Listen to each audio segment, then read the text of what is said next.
एक टॉपिक तुम लोगों को समझाते समझाते मुझे काफ़ी प्यास लग गई है, तो मैं क्या करती हूँ, पानी पीती हूँ। और चूँकि आइस से रिलेटेड टॉपिक चल रहा है तो पानी भी एकदम क्या है, ठंडा है। काफ़ी ठंडा है, काफ़ी मज़ा आया पीकर मुझे। लेकिन मैं क्या देख रही हूँ कि ये जो मेरा ग्लास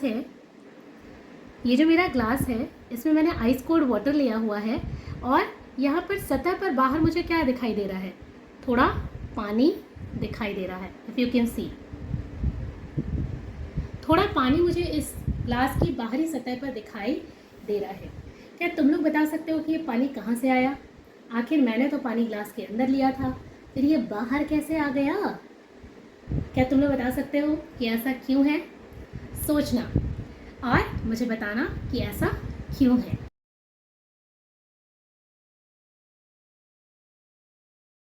चलो तुम लोगों को एक्सप्लेनेशन दे ही दिया जाए। तुम लोगों ने तो ज़रूर सोचा होगा कि ये ग्लास के बाहर आखिर ये पानी आया कहाँ से। हमने तो ग्लास के अंदर पानी लिया था, आइस कोल्ड वाटर, और जब हम नॉर्मल वाटर ग्लास के अंदर लेते हैं तब तो ऐसा नहीं होता है। लेकिन जब हम ठंडा पानी लेते हैं तो हमारे ग्लास की बाहरी सतह पर भी पानी आ जाता है।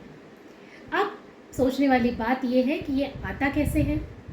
तो बच्चों, अगर तुम लोगों को याद हो तो हम लोग जब पढ़ रहे थे पदार्थ की अवस्था परिवर्तन, तो इसके बारे में हमने जिक्र किया था।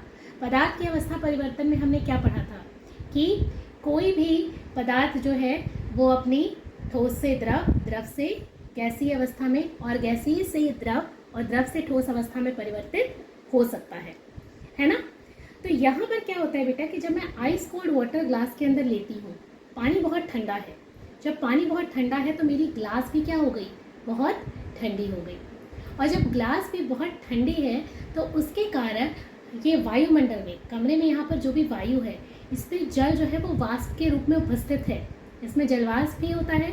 तो वो जलवाष्प जब आता है और ग्लास की सतह से टकराता है, जब वो ग्लास की सतह से टकराता है तो चूंकि ये सतह बहुत ठंडी है तो यहाँ पर आते ही वाष्प के जो कण हैं उनकी ऊर्जा क्या हो जा रही है, कम हो जा रही है। और जैसे ही उनकी ऊर्जा कम होती है वो अपनी गैसीय अवस्था से द्रव अवस्था में परिवर्तित हो जाते हैं और वही छोटी छोटी बूंदें द्रव अवस्था में परिवर्तित हुए हमें ग्लास के बाहर में दिखाई देते हैं। तो ये पानी जो है, जो तुम्हें बाहर दिखाई दे रहा है, ये अंदर के ग्लास का पानी नहीं है, ये अंदर ग्लास के पानी नहीं है। ये पानी वायुमंडल में उपस्थित जो जलवाष्प है उसके यहाँ पर आकर टकराने से, उसकी ऊर्जा के कम हो जाने से, गतिज ऊर्जा के कम हो जाने से वो अपनी वाष्प अवस्था से गैसीय अवस्था से द्रव अवस्था में परिवर्तित हो गया है और इसलिए वो हमें जल के रूप में इसके चारों ओर दिखाई दे रहा है। इस प्रोसेस को संघनन भी बोलते हैं, अगर तुम्हें याद हो तो। पदार्थ की अवस्था परिवर्तन बहुत इंपॉर्टेंट टॉपिक है, इसको अच्छे से तैयार करेंगे और ऐसे ही और इंटरेस्टिंग चीज़ों पर हम लोग बात करते रहेंगे। धन्यवाद।